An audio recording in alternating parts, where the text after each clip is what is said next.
didn't mean to frighten you. What are you doing here? Don't you have, like, superhero-y things to do? No, I don't feel like being a superhero tonight. And I also don't feel like being alone tonight. Would you mind if I hung out here for a little while?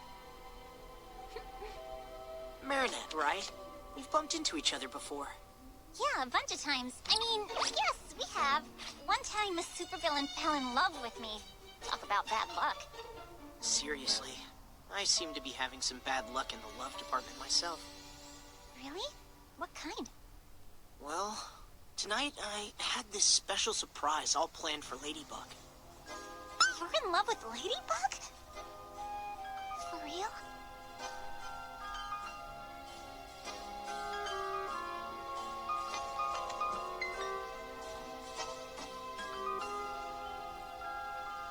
So, what was this special surprise?